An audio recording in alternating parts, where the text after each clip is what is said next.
नमस्कार दोस्तों, आप सभी का स्वागत है आपके अपने YouTube चैनल BR एजुकेशन में। आज बहुत ही धमाकेदार क्लास अपनी होने वाली है। आज हम टॉपिक पढ़ने वाले संधि। ऐसा टॉपिक है हर एग्जाम में लगता है। जिस एग्जाम में हिंदी सब्जेक्ट लगता है उन सब एग्जामों में ये टॉपिक है वो लगता है, आपको पता ही होगा।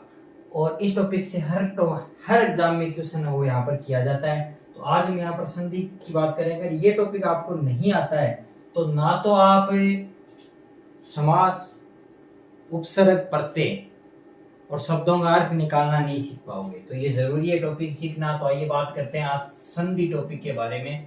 पहले नॉर्मली बात करते हैं। संधि शब्द सम प्लस धी दो शब्दों से बनकर मिलकर बना है। संधि शब्द में कोई पूछ ले संधि कौन सी होती है तो व्यंजन संधि है वो होती है। कौन सी संधि होती है? संधि शब्द में व्यंजन संधि होती है और सम उपसर्ग का वो प्रयोग किया जाता है। ये तो एक नॉर्मल बातें थी जो कर लें अभी, जिसमें ज्यादा समय हम नहीं लेंगे। परिभाषा, दो वर्णों के परस्पर मेल से उत्पन्न विकार को, जब दो वर्ण आपस में मिलकर उनके अर्थ में जब परिवर्तन करते हैं यानी विकार आ जाता है, परिवर्तन होता है, तो उसे संधि कहते हैं। संधि के तीन भेद होते हैं। स्वर संधि होता है, व्यंजन संधि और विसर्ग संधि। तीन संधियां यहाँ पर, इनके तीनों भेद आप देख रही है। नॉर्मल बातें थी जो आप जानते हैं। उससे आगे चलते हैं। आगे बात करते हैं, स्वर संधि पढ़ेंगे। तो स्वर संधि में दो स्वरों के मेल से उत्पन्न विकार, दो स्वर मिलेंगे। क्या मिलेंगे? दो स्वर यहाँ पर मिलेंगे आपके, दो स्वर मिलेंगे तो उनमें उत्पन्न विकार होगा, उसे संधि। जब दो स्वर आपस में मिलेंगे, संधि में क्या होता था? दो वर्ण मिलते थे। स्वर संधि है तो इसमें दो स्वर मिलेंगे। दो स्वर मिलने के बाद उनमें अर्थ में जो परिवर्तन होगा यानी विकार आ जाएगा, उससे हम स्वर संधि कहेंगे। स्वर संधि के यहाँ पर 5 भेद होते हैं। बात करें तो दीर्घ संधि होती है, गुण संधि, वर्धी संधि, यण संधि और अयादि संधि। 5 भेद यहाँ पर दिए गए हैं। पांचों भेदों की बात करें, जब भी कोई भी बड़े से बड़े टीचर ने आपको कहीं भी पढ़ा होगा तो अगर वाकई में रियल में अगर वो टीचर था तो उसने 1 नंबर पे हमेशा यण संधि पढ़ाई है, 2 नंबर पे हमेशा अयादि संधि पढ़ाई है, 3 नंबर पे गुण संधि पढ़ाई है, क्योंकि समझ में आने का तरीका बेस्ट है। 4 पे वर्धी संधि पढ़ाई है और 5 पे आपको हमेशा दीर्घ संधि पढ़ाई है। पांचों संधि चाहे संस्कृत में पढ़ी होगी तो भी आपको इसी तरीके से संधि है वो पढ़ाएंगे। तो आगे बात करते हैं। आप आगे चलते हैं। हमें उसी तरीके से पढ़ते हैं यण संधि। यण संधि के अंदर आपको बताऊं कि ये के स्थान पे ई चेंज होगा, वह के स्थान पे ऊ, रे के स्थान पे री। और री का उदाहरण हिंदी में नहीं आता। क्यों नहीं आता? क्योंकि हिंदी में स्वर 11 होते हैं, संस्कृत में स्वर वो 13 होते हैं, इसलिए इस उदाहरण को हिंदी के अंदर शामिल है वो नहीं किया गया। हिंदी में स्वर 11 होते हैं, री स्वर संस्कृत में होता है। तो इसमें क्योंकि संस्कृत में सूत्रों से चलते, इको एंची सूत्र से चलता है, इक के स्थान पे यणावेश हो जाता है। इक और ये इक के हैं और ये येण के हैं, तो यहाँ इक यण आपको याद करने की जरूरत नहीं। संस्कृत में तो आपको माहेश्वरी सूत्र भी याद करने पड़ते हैं। जब शिवजी ने जब डमरू बजाई थी तो ऐसे 14 माहेश्वरी सूत्र निकले थे जिनसे पूरी संधि को बनाया गया है। तो बात करते हैं हम, आप डायरेक्ट चलेंगे अपने नियमों से। आपको कुछ नहीं याद करना। आपको करना ये के बाद में ई, व के बाद में ऊ, रे के बाद में री। लेकिन ई, ऊ, री के बाद में हमेशा एस समान सा होगा ई के, यानी कि ई के बाद में ई नहीं आएगी, ओ के बाद में ऊ, री के बाद में री नहीं आएगा। बस बात इतना ही है। मैं थोड़ा साइड से होकर आपको शब्द से अध्यादेश शब्द है तो आप देख सकते हो। आपको इतना ही पता करना है संधि कौन सी होगी, अध्यादेश में कैसे पता लगाएंगे। तो सीधा सा है, ये, व और रे 3 वर्ड हैं। तीनों के आगे वाला आधा ये देख लो। पहले ये देखो आएगा, ये व रे आएगा, ये आ गया। इनके आगे देख है आधा, तो आग बीच के आपको करनी है यण संधि। बस सीधा सा संधि पहचान का तो सीधा सा ठीक है। अब इसका संधि विच्छेद कैसे बढ़ाएंगे? ए देख रहे हैं अब, ध मैंने हलंत करके आधा लिखा, या है तो ये लिख के इसमें से स्वर आ निकाल दिया और आगे देश मैंने लिख दिया। अब आप मैंने को बताया था कि ये के स्थान पे ई बदलेगा, तो यहाँ पर मैंने ये मैंने ये के स्थान पे यहाँ पर क्या चेंज कर दिया? ई चेंज कर दिया। ये के स्थान पे ई बदल दिया, देख सकते हो ये मैंने। और बाकी था वैसा का वैसा ही लिखा। ये फॉर्मेट मैंने मेरी ओर से बनाया, ना कि किसी बुक में लिखा हुआ मिलेगा आपको, खुद का बनाया हुआ ताकि समझ में आपके अच्छे से आ जाए। बाद में आगे देख सकते हो आदेश मैंने लिख दिया। अब द में ई में ये दोनों मिलेंगे तो धी बनेगा, अधि। द में ई की मात्रा जोड़ेंगे धी, अधि प्लस आदेश संधि विच्छेद बन जाएगा। अब वापिस कैसे पता करेंगे अधि प्लस आदेश के अंदर कौन सी संधि है? तो आपको जो प्लस, जो धन का निशान, हिंदी में इसको धन बोलते हैं, जैसे धन का जो निशान है इससे पहले ई, ऊ, री की मात्रा मिलेगी, तो आपको डी में किसकी मात्रा है? ई की मात्रा है, तो ई तो यण संधि हो गई। यहाँ तोड़ते हैं तो ए ध, इसमें से ई की मात्रा प्लस आ, ई के बाद में यहाँ पर कभी ई नहीं आएगी। ये है असमान स्वर जो मैंने बात की थी। अगर ई के बाद में ई आ जाती तो दीर्घ संधि यहाँ पर है वो हो जाती है। ई के बाद में ई नहीं आएगी तो इस धन के पहले ई या प्लस के पहले ई आती है तो यण संधि हो जाती है। अब वापस वही बात, ई के स्थान पे हम यहाँ पर क्या कर देंगे, ये चेंज कर देंगे, उल्टा कर देंगे वापिस, तो और बाकी वैसा ही लिखेंगे। तो ए के बाद में ए द, आधा आधा लिख दिया, ये में आम ने जोड़ा तो या देश शब्द बन गया। इस तरीके से अध्यादेश का संधि विच्छेद वो बन गया। ऐसा ही क्वेश्चन एसआई के अंदर पूछा गया था। एसआई 2018 के अंदर ऐसा ही क्वेश्चन है वो किया गया था कि संधि सही नहीं है, ऐसा पूछा इनमें से किस शब्द की संधि सही नहीं है, ऐसा बताएगा। तो अध्यादेश तो हमने पढ़ा, अधि प्लस आदेश ही पढ़ा, बिल्कुल सही है। ये तो हमने अभी बनाया, देखो अध्यादेश की। तो ये तो पूछा सही नहीं है, पूछा तो ये तो आंसर नहीं होगा। दूसरा बात करते हैं व्यागत, वह है ये है तो इसका मतलब अभी बनेगा। अभी भाई द का जब अधि बनाया तो अब का अभी बनेगा। या में क्या है, आ की मात्रा है तो यहाँ आएगा आगत, बिल्कुल ये भी सही है। यहाँ पर गलत अपने को सही नहीं है पता करना। अध्याधीन द है, अधि तो बनेगा। फिर यहाँ पर क्या है, आ की मात्रा, और यहाँ पर क्या है, ए की मात्रा। तो यहाँ पर क्या आना था, यहाँ पर आना था आ, तो आ आना था तो क्या हो जाएगा, आधीन। आधीन हो जाता है तब तो सही हो जाता है, लेकिन ये गलत आ गया तो ये इसका गलत हो गया। और इसका राइट आंसर भी यही हो गया, इसने पूछा है। और पूछा था अभ्यर्थी, अब है अभी आ गया, ये के बाद में निकलेगा ए और अर्थी, अभ्यर्थी हो गया।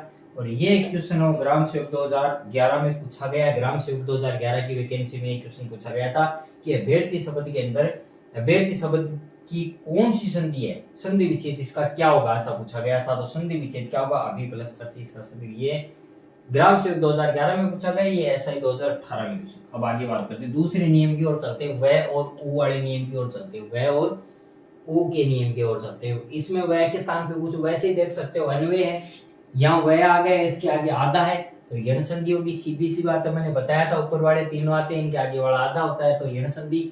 वैसे ही चेंज करेंगे, एम ने लिखा न यहाँ पर लिख दिया, अलंत वह लिखा, वह में से ए निकाल के ये आगे कर दिया।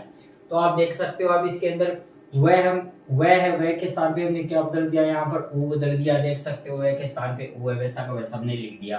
तो अब ए न में ऊ मिलेगा। हमेशा व्यंजन के बाद में जब स्वर होता है तो जुड़ता है, व्यंजन के बाद में जब स्वर होता है तभी जुड़ता है। तो न में ऊ बनेगा तो क्या बनेगा, अनु प्लस ए, इसका संधि विच्छेद हो जाएगा। अब संधि विच्छेद होने के बाद में बात करें वापिस की प्लस के पहले ऊ की मात्रा, किसकी है, ऊ की मात्रा, तो संधि ये हो जाएगी।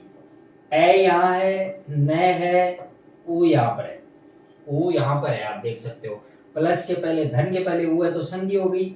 अब ऊ के स्थान पे हम वापिस ऊ है बदल देंगे, यहाँ पर ऊ के स्थान पे वापिस है ये बदला जाएगा। जैसे बदला जाता है तो आप देख सकते हो ए यहाँ है, मैंने कहा व्यंजन के बाद में स्वर होता है तो जुड़ता है, ये व्यंजन है और ए स्वर है तो दोनों मिलेंगे तो वह पूरा हो जाएगा और अन्वय से बदलाव यहाँ पर बढ़ जाएगा आपका। तो अब आगे बात करते हैं ऐसा ही एक इससे रिलेटेड, अब सभी नियम रह का भी ऐसे होगा लेकिन थोड़ा बता दूंगा आपको। ऐसा ही 2016 के अंदर ऐसा ही क्वेश्चन पूछा गया है कि निम्न में से सही संधि विच्छेद पूछा है कि इसमें से सही कौन सा है। एक आया था अन्वेषण, अन्वेषण शब्द आया था। अन्वेषण के अंदर क्या पूछा था, ए न है तो क्या हो जाएगा, अनु, ये तो अनु होगा, सीधा सी बात है। तो ये तो बिल्कुल अनु यहाँ पर है। वेग में ए की मात्रा है, किसकी, ए की मात्रा, तो यहाँ पर ई है, वो मात्रा होनी चाहिए थी ए की, तो यानी कि ये तो क्या है, गलत। यहाँ पर ए हो जाता अनु प्लस एषण। लेखाकार 2013 में ये प्रश्न पूछा गया था कि अन्वेषण का संधि विच्छेद क्या है, तो अनु प्लस एषण, ए की जगह ए हो जाता, वो उसका आंसर सही हो जाता। उसमें ऑप्शन में उन्हें ऑप्शन यहाँ उनके नहीं लिखे। फिर पूछा अत्युत्तम, अब ये वाला नियम आया यहाँ पर, वह वाला तो इसका हो गया, ये वाला जो हमने भी पहले पढ़ा था ये वाला, उसमें ई की मात्रा हो रही थी तो अति क्या बनेगा, अति। इसमें ऊ की मात्रा में अनु बना, इसमें ई की मात्रा में ई की मात्रा अति। आगे यहाँ ऊ की, देखो ऊ की मात्रा छोटे ऊ की, तो उत्तम, उत्तम शब्द बिल्कुल सही है। ये सही पूछा है तो उत्तर यही हो गया यहाँ पर इसका, अत्युत्तम, ये इसका बिल्कुल राइट आंसर है वो हो गया। अब तीसरा चौथा क्यों नहीं हुआ, अन्वय, अन्वय का भी आपने पढ़ा, अनु प्लस ए होता है, यहाँ पर अनु प्लस वही आया हुआ है, ए आना था यहाँ पर, तब ये सही हो जाता। दूसरा अंबुर्मी, ये दीर्घ संधि का उदाहरण पूछा है। अंबुर्मी में बू बड़ा होता है, अंबु प्लस उर्मी, इस वजह से ये नहीं हुआ। तो आपने देख लिया दूसरा भी। अब चलते हैं तीसरे नियम की ओर। तीसरा नियम यहाँ पर है रे वाला। अब आप कहोगे सर पितृनुमति में तो रे आया ही नहीं। आया है, कैसे आया है? आपको दो नियम है आपको याद करने, कैसे करने हैं देखना। त्रय बराबर क्या होता है? त्रय बराबर होता है तय प्लस रे प्लस ए होता है, ठीक है। इस नियम को याद, एक नियम वो याद रखना, अभी हमने पहले पढ़ा, उसके अंदर द होता है प्लस ये होता है और प्लस होता है ए। तो ये जो नियम है, ये शब्द त्रय शब्द दिखते हैं तो ज्यादातर ऋण संधि के अंदर ही आ जाते हैं। आप देख सकते हो कि अब देखो रे के पहले तय आता है ना, तो त्रय के अंदर ये देख सकते हो। अब इसी से वैसे बढ़ाएंगे, टी शब्द हमने लिखा त्रय का तय प्लस रे प्लस ए लिखा है, देख सकते हो। तीनों मैंने इसकी जगह लिखे आगे नुमति, आगे तो पी हो गया, फिर तय हुआ। रे का हमने क्या बदलना है? री बदलना। रे का हमें क्या बदलना है? री हमें यहाँ पर बदलना है, तो री बदल दिया, आगे अनुमति है वैसा का वैसा लिख दिया। फिर आगे देखो तय में री जुड़ा तो पितृ बढ़ गया और आगे अनुमति था पितृ बढ़, वही नियम जो पहले चल रहा था वही चल रहा है। और प्लस के पहले धन के पहले री की मात्रा, इन तीनों में से प्लस के पहले त्रि में री की मात्रा है, पी तय में से धन री प्लस अनुमति, आप देख सकते हो बहुत ही शानदार तरीके से। फिर आगे री के स्थान पे हमने रे चेंज कर दिया, री के स्थान पे हमने पी तय, री के स्थान पे रे प्लस अनुमति, तो पितृनुमति शब्द बन गया। ये एलडीसी 2018 में पूछा गया था। पितृनुमति शब्द का संधि विच्छेद क्या होगा? पितृ प्लस अनुमति, ऐसे पूछा गया था यहाँ से।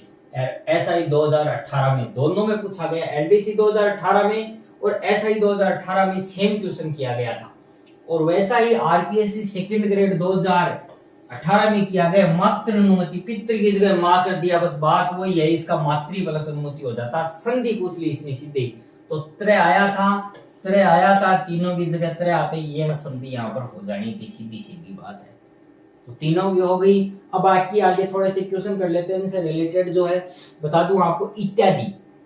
इत्यादि शब्द का संधि विच्छेद कीजिए, तो इत्यादि ये आ गया, आप देख सकते हो, ये के पहले तय आ गया, तो ऋण संधि है, पहले यही पता लगाना है। और ये के स्थान पे क्या चेंज होती है? ई, तो तय में ही मिलते क्या बढ़ेंगी? इति, तो इति यहाँ केवल इस एक ही ऑप्शन में बस यही सही हो जाता है। यही ओपे ऑप्शन आपका ब वो बिल्कुल सही हो जाएगा, आगे जाने की जरूरत ही नहीं, देखने की जरूरत ही नहीं। इत्ते कोई नहीं पूछा, तो इति प्लस आदि तीनों में, तो ये ही सही हो जाएगा। पूछा गया था आरएस 2001 में और एलडीसी 1987 में क्वेश्चन पूछा गया था। फिर प्रत्यर्पण शब्द था, तय के आगे ये है तो ती बनेगा प्रति। अब प्रति इसमें भी है, प्रति इसमें भी है, यहाँ तो मामला फिट नहीं हुआ प्रति से, तो ये दो तो नेगलेक्ट हो ही गए, यहीं पे ये दो तो कट हो गए। अब ये के बाद में क्या निकलेगा? ये में से ए निकलेगा, तो क्या बढ़ेगा? अर्पण, ये रहा अर्पण और ये है यर्पण, तो आंसर आपका क्या सही हो जाएगा? ये आंसर बिल्कुल सही हो जाएगा, जो पूछा गया था आरबीसी सेकंड ग्रेड 2010 के अंदर पूछा गया क्वेश्चन था। आगे बात करते हैं नेक्स्ट क्वेश्चन की ओर बढ़ते हैं। नेक्स्ट क्वेश्चन आपका जो किया गया था न्यून में कौन सी संधि है? तो सीधा सा ये के बाद में याद आया तो यण संधि होगी, बस देखने की जरूरत ही नहीं थी। पटवार 2011 और एलडीसी 2017 में क्वेश्चन बहुत इजी किया गया था। फिर क्वेश्चन किया गया ग्राम सेवक 2016 की भर्ती में, बहुत ही शानदार क्वेश्चन था कि शब्द सो में यण संधि रहित शब्द, ऐसा कौन सा शब्द बहुत है बस में से जिसमें यण संधि का शब्द नहीं है? तो बात करते हैं, देखो देवेरी में वह आ गया, वह के आगे ये के आगे वयाद आ गया, बिल्कुल है। ये के आगे तय आ गया, बिल्कुल है। दय आ गया, तो दय, और मैंने ये बताया था आपको, इसके बराबर बताया था मैंने, दय बताया था आपको, दय प्लस ये प्लस ए होता है, क्या होता है? ए होता है। तो इसका क्या हो गया? ये के आगे दय मिल गया, तो इसके अंदर हो गया। इसका संधि देवी प्लस ऐश्वर्य, प्रति प्लस उपकार, नदी प्लस और मात्रा आनंद, त्रय आ गया, मातृ प्लस आनंद, नद्यर्पण ये आ गया, दय वाला, नदी प्लस अर्पण, देवागम देवी प्लस आगम, फिर पितृनुमति, पितृ प्लस अनुमति, यद्यपि यदि प्लस सडानंद, इसमें से कोई वर्ड नहीं है, तो इसका मतलब आंसर यही हो जाएगा, इसका सडा। ये आ गया व्यंजन संधि का उदाहरण आ गया, क्योंकि डे आ गया, डे के स्थान पे टय होता है, सट प्लस आनंद, सट प्लस आनंद यानी पहले के स्थान पे तीसरा से जो इसका संधि विच्छेद होता है, सट प्लस आनंद जो व्यंजन संधि का उदाहरण है। फिर अनुमति, अनु प्लस अनुविति है, यहाँ पर क्या हो जाता, अनु प्लस इत हो जाएगा, अनु प्लस इत हो जाएगा। फिर संख्युची तो क्या हो जाएगा, शकी प्लस उचित, न्यून नी प्लस ऊन, यानी इन तीनों के अंदर भी है बिल्कुल यड़ संधि का उदाहरण है। तो ये भी ग्राम सेवक में बहुत शानदार क्वेश्चन पूछा गया था। मुझे उम्मीद है, पक्का विश्वास है कि यण संधि अब आपकी गलत नहीं होगी। अगर आपने पूरा वीडियो देखा है अच्छे से तो यण संधि आपकी कभी गलत नहीं होगी। नेक्स्ट वीडियो में आपको यदि संधि भी कंप्लीट मैं करवा दूंगा, देखना पूरा वादा रहा। एक एक क्वेश्चन जैसे पूछे जाते हैं एग्जाम में वैसे ही क्वेश्चनों पे हमारा वार रहेगा। आज की वीडियो में इतना ही, धन्यवाद।